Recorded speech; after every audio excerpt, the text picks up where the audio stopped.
उनको छूटना नहीं है। बात दिलीप जायसवाल की नहीं है।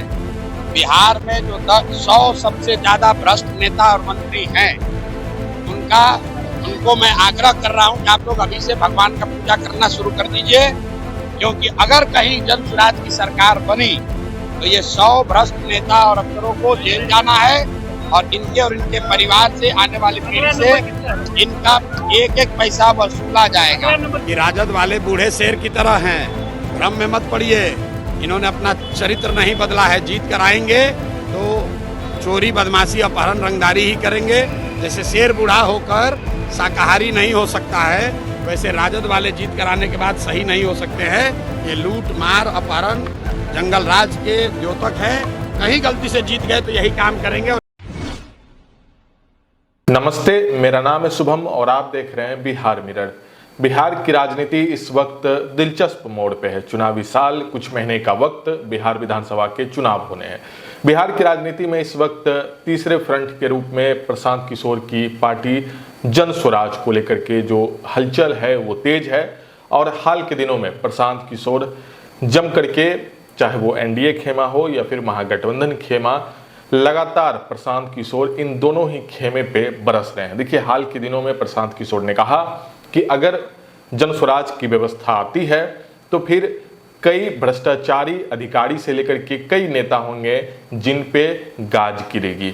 खुले तौर पे प्रशांत किशोर ने यह कहा। इसके साथ ही देखिए, प्रशांत किशोर ने यह भी कहा कि जिस तरह से योजनाओं की भरमार चल रही है, खासतौर से तेजस्वी यादव जिस तरह से माय बहिन मान सम्मान योजना की बात कर रहे हैं, इस पे प्रशांत किशोर ने कहा कि तेजस्वी यादव को लेकर के पहले भी प्रशांत किशोर लगातार कह चुके हैं। नौमी फेल लेकर के एक बार काफ़ी ज़्यादा विवाद भी हुआ था, जिस पे तेजस्वी यादव ने अपना पक्ष भी रखा था कि वो क्रिकेट खेल रहे थे, इसलिए उनकी जो पढ़ाई है वो नहीं हो पाई। हालांकि अब प्रशांत किशोर ने कहा है कि जिस तरह से तेजस्वी यादव कह रहे हैं कि वो माई बहन योजना को लागू करेंगे, लेकिन तेजस्वी यादव ये नहीं कह रहे हैं कि इसके लिए बजट कहाँ से आएगा और इस पूरे योजना का बजट क्या होने वाला है। इसके साथ ही प्रशांत किशोर ने यह भी कहा कि तेजस्वी यादव को अगर कैलकुलेटर भी दे दिया जाए फिर भी वो इस पूरे योजनाओं को लेकर के बजट नहीं निकाल पाएंगे।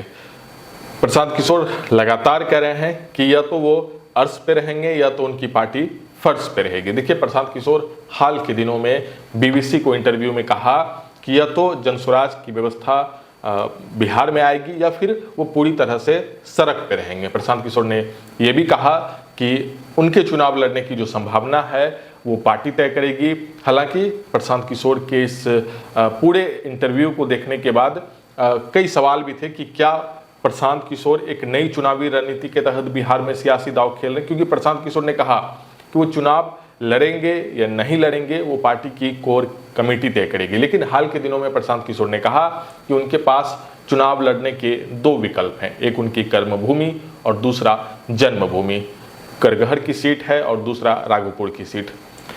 हालांकि प्रशांत किशोर ने यह भी कहा या तो 10 से कम सीटें आएंगी या फिर इतनी सीटें आएंगी कि वो जो बिहार की व्यवस्था है उसको बदल पाएंगे।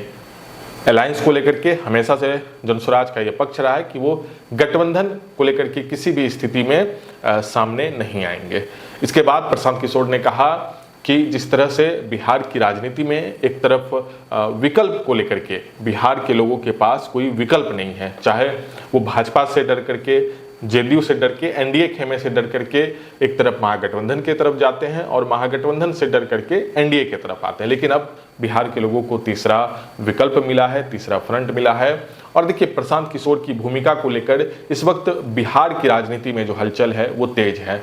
और 2025 का विधानसभा चुनाव बिहार के अन्य चुनावों से, बिहार विधानसभा चुनावों से थोड़ा अलग देखा जा रहा है। बिहार की राजनीति में एक तरफ धर्म और जातीय समीकरण को काफ़ी महत्व दिया जाता रहा है। महत्व अब भी है, लेकिन अब कई मुद्दे हैं जो जातीय समीकरण से ऊपर उठ करके इस बार की चुनावी माहौल में देखने को मिल रहे हैं। चाहे वो पलायन का मुद्दा हो, बेरोजगारी का मुद्दा हो, शिक्षा का मुद्दा हो, तमाम ऐसे कई बिहार के आधारभूत मुद्दे हैं जिसको लेकर के भी बिहार की सियासत में इस बार अलग माहौल, एक अलग राजनीतिक जो सियासी दिशा है वो देखने को मिल रही है। और इस पूरे राजनीतिक माहौल के पीछे प्रशांत किशोर की भूमिका को मजबूत मानी जा रही है। यही वजह है कि प्रशांत किशोर को लेकर के इस वक्त बिहार की राजनीति में जो राजनीतिक ग्राफ है उसमें जो हलचल है वो बढ़ी हुई है। कुछ महीने का ही वक्त है, बिहार विधानसभा के चुनाव होने हैं और प्रशांत किशोर लगातार चाहे वो बीजेपी के नेता हो उस पर पलटवार कर रहे हैं। दिलीप जायसवाल पे उन्होंने कई आरोप लगाए, कई साक्ष्य उन्होंने सामने रखा, फिर उन्होंने मंगल पांडे को लेकर के कई खुलासे किए। और देखिए तेजस्वी यादव को लेकर के लगातार प्रशांत किशोर कह रहे हैं कि तेजस्वी यादव की बस इतनी हैसियत है कि वो लालू प्रसाद यादव के बेटे हैं। इसके साथ ही प्रशांत किशोर ने यह भी कहा कि लालू प्रसाद यादव अपने जात की राजनीति भी नहीं करते हैं। अगर वो जात की राजनीति करते तो ये कहते हैं कि यादव समाज का कोई लड़का जो काबिल लड़का है, जो